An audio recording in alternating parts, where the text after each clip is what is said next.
15.000. Berapa jam? 2. Sekarang SKI ya. Ya, Bu. Ketua kelasnya pimpin doa dulu. Duduk siap. Berdoa mulai.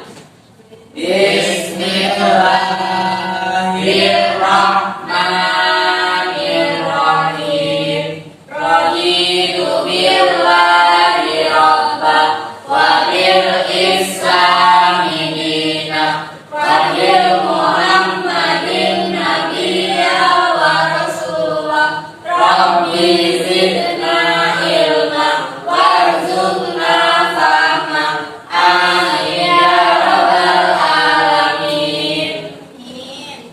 Tentunya ada yang dikeluarin dah ini. Ya, Bu. Kiki. Udah ya, Bu. Ibu, Alek Bu. Kita pakai sabun Bu. Kiki. Nanti ngomong. Enggak, Bu, ini udah tadi apa namanya?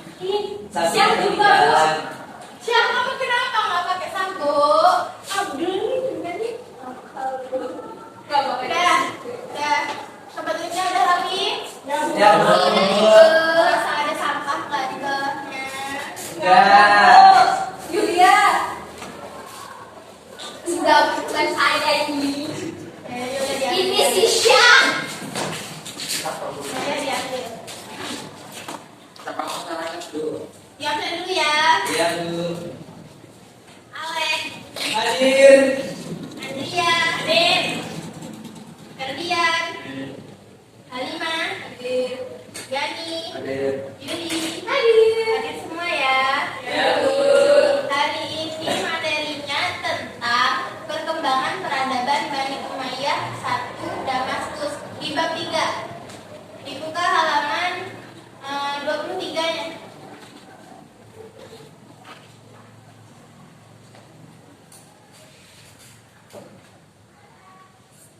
Nah, jadi hari ini yang pertama itu tentang proses kodifikasi hadis masa Khalifah Umar bin Abdul Aziz. Jadi nanti materinya ini kalian yang baca satu halaman ya. Ya Bu, nanti bergantian mulai dari Hakiki. Yuk mulai. Oke. Jadi yang pertama yaitu proses kodifikasi hadis masa Khalifah Umar bin Abdul Aziz. Pengumpulan dan penyempurnaan hadis terjadi pada masa pemerintah Khalifah ke-8 Bani Umayyah Umar bin Abdul Aziz tahun 99 sampai 101 Hijriah. Khalifah Umar menginstruksikan kepada gubernur Madinah yang memerintah pada waktu itu agar segera mengumumkan pada masyarakat umum tentang gerakan penghimpunan dan penyempurnaan hadis. Kebijakan tersebut dilakukan oleh Khalifah Umar karena kondisi di lapangan hadis telah diselewengkan dan telah bercampur aduk dengan ucapan Israeliat. Hadis difungsikan untuk menguatkan kedudukan kelompok-kelompok tertentu seperti Bani Umayyah, kelompok Khawarij, dan kelompok Syiah yang saling berebut membuat hadis-hadis untuk menguatkan ekstensi kelompok masing-masing. Oke, lanjutin yang kedua. Yang kedua yaitu proses perkembangan ilmu pengetahuan pada masa Bani Umayyah 1.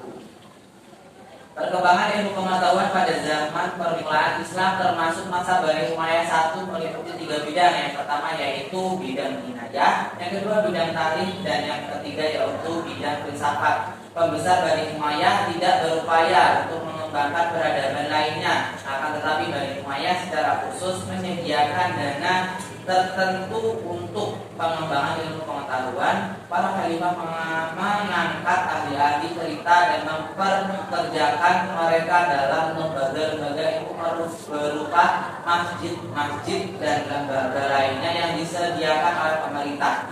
Oke, dari yang pertama tadi proses kodifikasi hadis masa Khalifah Umar bin Abdul Aziz itu terjadi pada masa pemerintahan Khalifah yang keberapa? Ke-8. Terus perkembangan ilmu pengetahuan tadi itu kan pada 3 bidang. Ya. Nah, apa aja? Siapa yang bisa jawab? Apa Yul? Bidang ilmiah, bidang tarikh, dan bidang filsafat. Oke, pinter. Selanjutnya materi yang ketiga tentang peradaban yang tumbuh pada masa Bani Umayyah 1 dibaca Andrea. 3 peradaban yang tumbuh pada masa Bani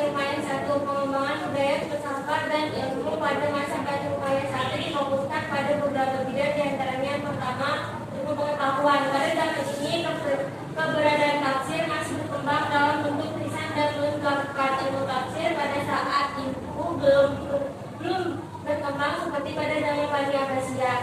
Yang B. Ilmu hadis. Perkembangan hadis diawali dari masa Khalifah Umar bin Abdul Aziz dan ulama hadis yang mula-mula membukukan hadis yaitu Ibnu Az-Zuhri atas pemerintah Khalifah Umar bin Abdul Aziz. Yang C. Ilmu qiraat. Cabang ilmu ini mempunyai kedudukan yang sangat panjang dan yang sangat penting pada permulaan Islam sehingga orang-orang yang pandai membaca Al-Quran pada saat itu disebut para qurra. Setelah pembukuan dan penyempurnaan Al-Quran pada masa Khulafaur Rasyidin dan Al-Quran yang saat dikirimkan dikirim ke berbagai kota wilayah bagian Mekah, lahirlah dialek bacaan tertentu bagi masing-masing penduduk kota tersebut dan mereka mengikuti bacaan seorang qari yang dianggap sah bacaannya. Oke, jadi ilmu pengetahuannya tadi ada 3, apa aja?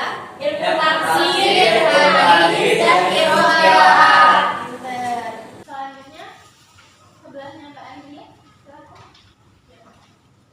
Selanjutnya yaitu ilmu nahwu.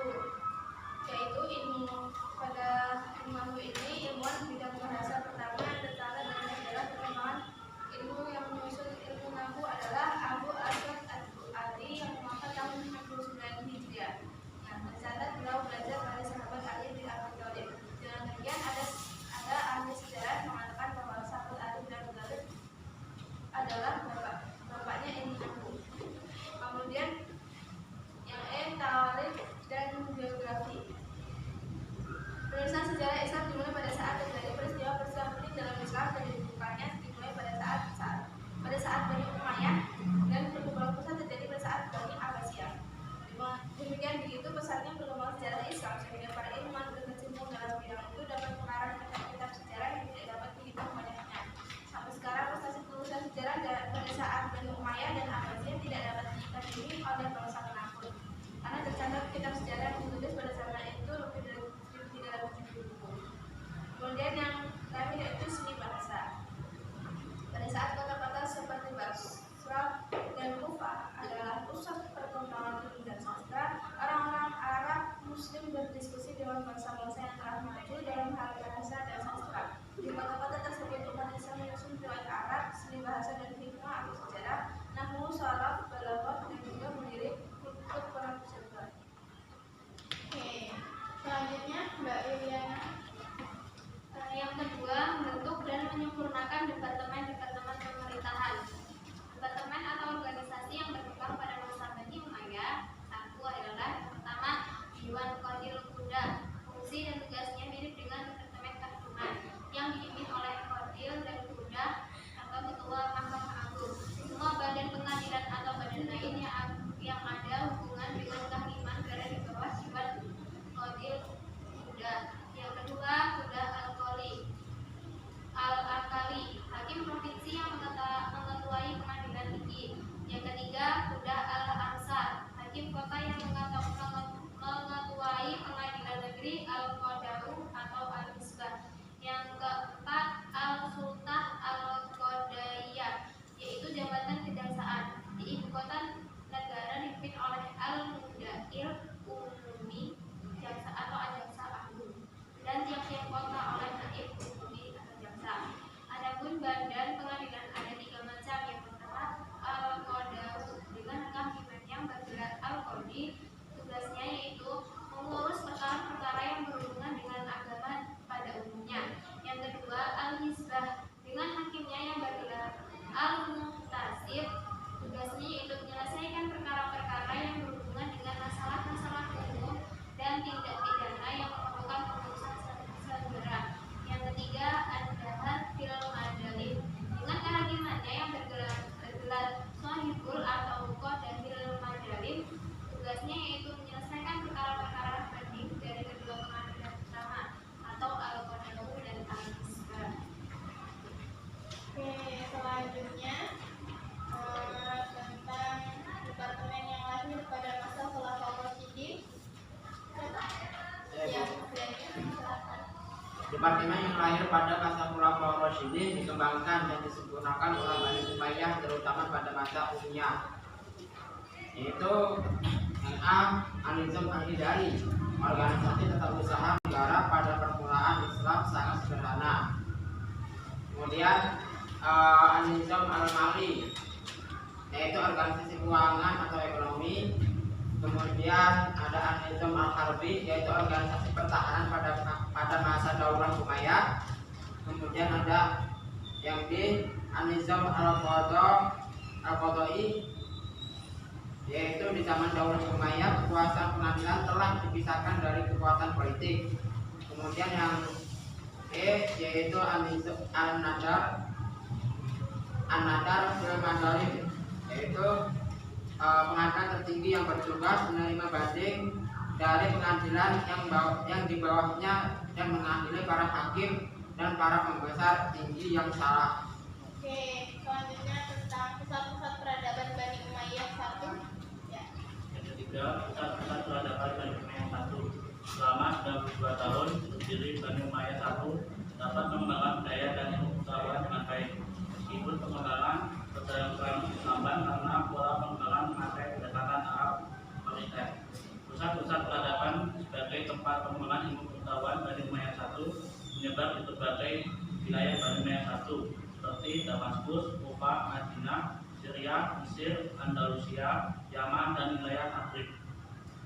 Oke, terima kasih sudah membacakan materi hari ini. Nah, tadi kan dari awal itu udah dibahas tentang proses kodifikasi hadis ya, masa Khalifah Umar bin Abdul Aziz. Terus membahas tentang proses perkembangan ilmu pengetahuan masa Bani Umayyah 1. Kemudian ada departemennya kan. Kemudian pengetahuannya juga.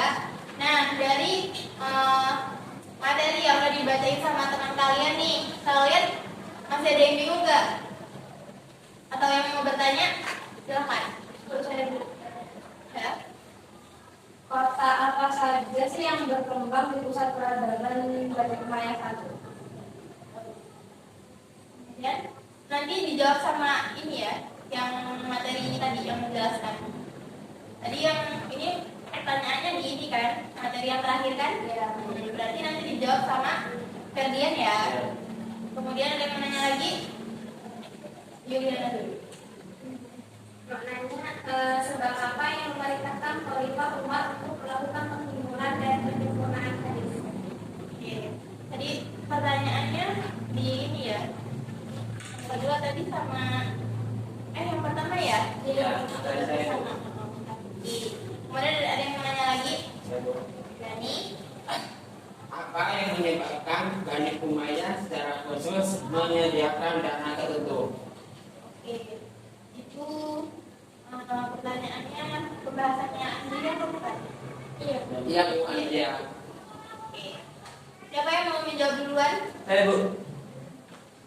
Oke, jadi tadi pertanyaannya siapa namanya?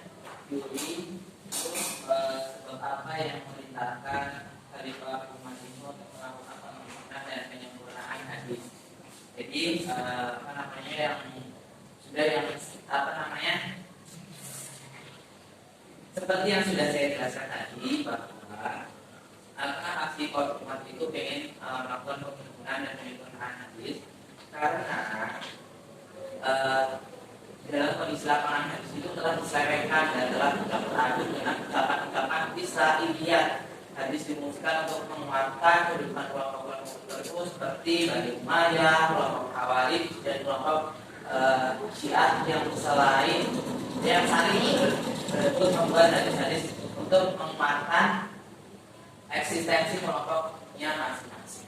Oke, jadi jawabannya itu karena di kondisi di lapangannya itu hadis telah diselewengkan dan telah bercampur aduk dengan ucapan-ucapan Israiliyat. Kemudian ada yang mau menjawab lagi? Ya, Pertanyaan dari Abdul, apa yang menyebabkan Bani Umayyah secara khusus menyediakan dana tertentu? Jawabannya dua. Yang pertama, pemerintah Bani Umayyah 1 dibina atas dasar kekerasan, karena itu mereka membutuhkan ahli syair, tukang kisah dan ahli pidato untuk bercerita menghibur para khalifah dan pembesar istana. Yang kedua, jiwa Bani Umayyah adalah jiwa Arab murni yang belum begitu berkenalan dengan filsafat dan tidak begitu terasi dengan pembahasan agama yang mendalam. Mereka merasa senang dan nikmat dengan syair-syair indah dengan khutbah Fakultas Walidah atau berbahasa Ibrah. Oke, bagaimana Gani? Sudah puas jawabannya? Sudah, Bu. Sudah. Kemudian tadi pertanyaan yang terakhir siapa ya? Dengan menerima. Oh iya, silakan yang menjawab. Baik, di sini saya akan menjawab pertanyaan dari Bu Halimah. Kota apa saja yang berkembang di pusat peradaban Bani Umayyah? Yang pertama Kufa, yang kedua Basrah, yang ketiga Suriah, yang keempat Andalusia, yang kelima Cordoba, yang keenam Granada, yang ketujuh Mesir, dan yang delapan Kairawan. Oke, jadi ada 8 kota ya? Ya Bu. Ada 8 kota. Nah, setelah materi kita tadi, ada yang bisa menyimpulkan apa saja yang kita bahas hari ini?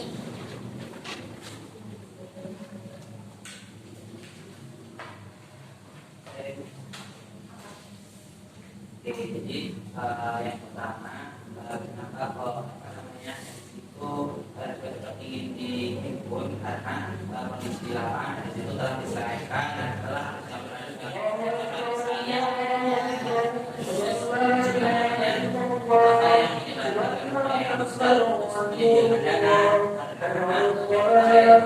proyek satu itu dibina berdasarkan alasan karena mereka membutuhkan anti-syariat bisa lagi tidak dan jiwa Bani itu adalah jiwa Arab kuning yang belum begitu berkenalan dengan filsafat dan tidak berilustrasi dengan pembahasan agama yang mendalam. Sudah? Nah, Ibu izin menambahkan ya. Jadi departemen pemerintahannya tadi itu ada 5. Yang pertama Anidamul Idari, yang kedua Anidamul Mali, yang ketiga Anidamul Harbi, yang keempat Anidamul Qaduri, yang kelima Anadol Fil Maghrib. Kemudian pusat-pusat peradabannya tadi itu ada kota Kufa, Basrah, Syria, Andalusia, Cordoba, Granada, Mesir, Kairawan, dan Damaskus.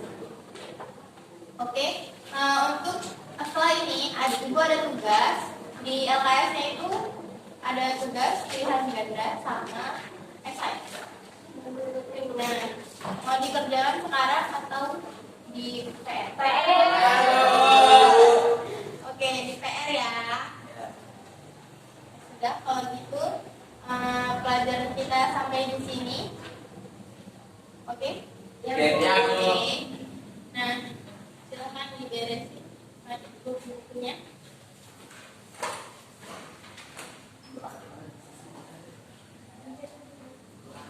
Sudah?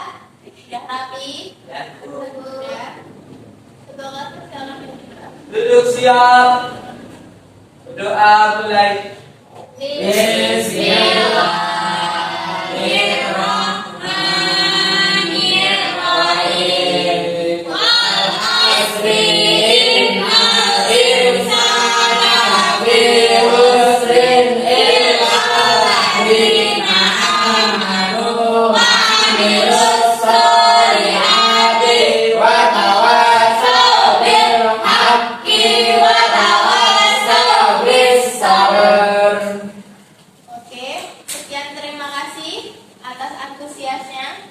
Ibu keluar dulu ya. Ya, Bu. Ya, di jalan, Bu.